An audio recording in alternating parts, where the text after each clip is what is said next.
বছরের প্রথম দিনটা ভালো করে কাটাতে আমি চলে এসেছিলাম আমার সবথেকে প্রিয় জায়গা বালি কল্যাণেশ্বর মন্দির। এখানে আসলে না প্রাণটা জুড়িয়ে যায়। আজকে অবশ্য একটা বিশেষ অনুষ্ঠান থাকে, 1 জানুয়ারির দিনে এখানে মায়ের বিশেষ পুজো হয়। এই পুজো উপলক্ষে ভোগদানের ব্যবস্থা করা হয়। সারা দিন চলতে থাকে এই ভোগদান। দুপুর 12টা থেকে শুরু হয়েছে, যতক্ষণ দর্শনার্থী থাকে বা যারা খেতে ভোগ নিতে আসেন থাকে ততক্ষণ চলতে থাকে।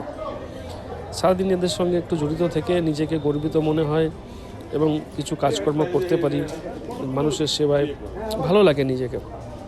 সেই সঙ্গে এখানে প্রসাদ গ্রহণ করে আরও বেশি ভালো লাগে।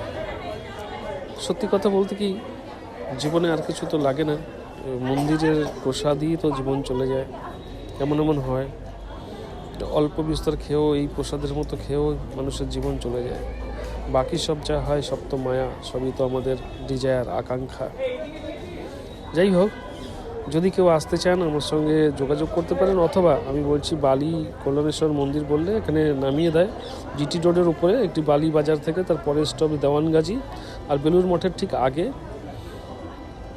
এখানে আপনারা আসতে পারেন। আর যদি কোনো সমস্যা হয় এখানে পুজো দিতে গিয়ে বা আসতে গিয়ে আমার সঙ্গে যোগাযোগ করতে পারেন, কারণ আমি এখানে প্রত্যক্ষ পরোক্ষভাবে এই মন্দিরের সঙ্গে জড়িত রয়েছি।